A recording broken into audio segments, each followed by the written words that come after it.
balita. Good pa lumiman siya. Hello, Ride Bar Blue. Isang labanan yan.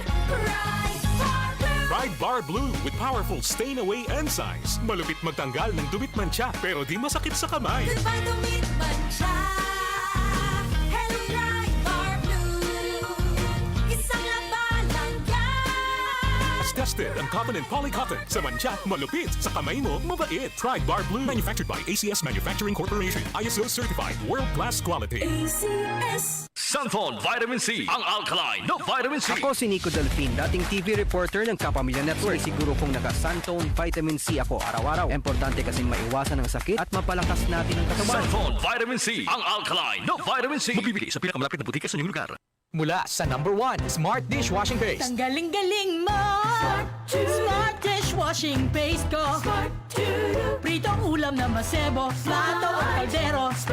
Tanggaling for everyday. Ganyan pag Smart ang dishwashing paste. May double tanggaling formula. Tanggal galing ang sebo at bakterya. Bahid para walang bahid, linis fantastic sa metal at plastic. Number 1 ko to!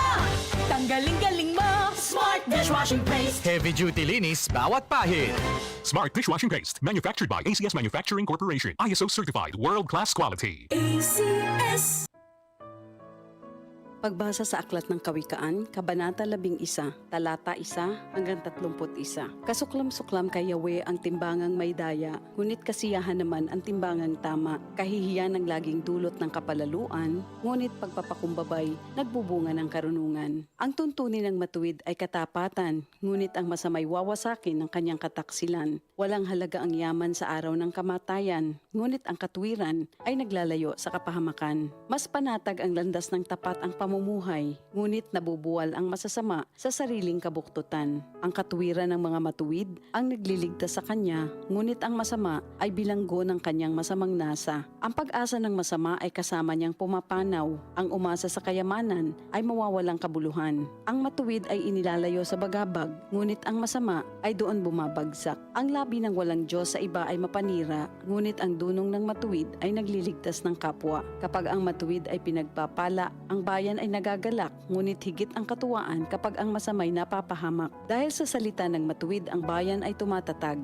ngunit sa kasinungalingan ng masama, ang lungsod ay nawawasak. Ang kapos sa kaalaman ay humahamak sa kapwa, ngunit laging tahimik ang taong may unawa. Walang maitatago sa bibig ng madaldal, ngunit ang tunay na kaibigan, iyong mapagkakatiwalaan. Sa kakulangan ng tuntunin ng bansa ay bumabagsak, ngunit sa payo ng nakararami, tagumpay ay tiyak. Ang nananagot para sa iba, sa gusot ay nasasadlak, ngunit ang ayaw gumarantiya ay malayo sa bagabag. Ang babaeng mahinhin ay nag-aani ng karangalan, ngunit ang walang dangal, tambakan ng kahihiyan. Lagi sa kahirapan ang taong tamad, ngunit masagana ang buhay ng isang masipag. Ang taong mabait ay nag-iimpok ng kabutihan, ngunit winawasak ng marahas ang sarili niyang buhay. Ano man ang anihin ng masama ay walang kabuluhan, ngunit ang gawang mabuti ay may pagpapalang taglay. Ang taong nasa matuwid ay makasusumpong ng buhay, ngunit ang landas ng masama ay patungo sa kamatayan. Ang kaisipang masama kay Yahweh ay kasuklam-suklam, ngunit ang lakad ng matuwid kay Yahweh ay kasiyahan. Ang taong masamay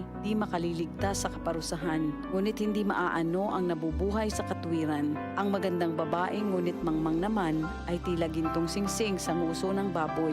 Anumang nais ng matuwid ay nagbubunga ng kabutihan, ngunit ang mahihintay lang ng masama ay kaparusahan. Ang taong mapagbigay ay lalong yumayaman, ngunit naghihirap ang tikom ng mga kamay. Ang taong matulungin sasagana ang pamumuhay, at ang marunong tumulong ay tiyak na tutulungan. Sinusumpa pa ng lahat ang nagkakait ng butil, ngunit pinupuri ang nagbibigay ng pagkain. Kung mabuti ang hangarin, ikaw ay igagalang. Kapag humanap ng gulo, iyon ay masusumpungan. Malalantang tila dahon ang nagtitiwala sa kanyang yaman, ngunit ang matuwid ay giginhawa tulad ng sariwang halaman. Ang nagpupunla ng gulo sa sariling sambahayan, mag-aani ng problema, gugulo ang pamumuhay. Ang taong mangmang at walang nalalaman ay alipin ng matalino habang siya'y nabubuhay. Buhay ang dulot ng matuwid na pamumuhay at kamatayan naman ang hatid ng karahasan. Ang matuwid ay ginagantimpalaan dito sa lupa, ngunit paparusahan naman ang mga makasalanan at masasama. Ito ang salita ng Diyos. 65 radio stations nationwide. Mahigit 2,000 radio anchors, commentators, reporters at correspondents nationwide. Hatid naming mga balitang tatak, RMN, balitang pinagkakatiwalaan, mapapakinggan saan mang sulok ng bansa, Luzon, Visayas at Mindanao mula sa Radio Mindanao Network. Ang totoong Nationwide Network. Number 1. Ito ang DCXL News. 558 kHz. 6 na dekadang maaasahan sa balita at serbisyo publiko. Ang himpilan ng RMN Network sa Mega Manila. Live sa radyo at online.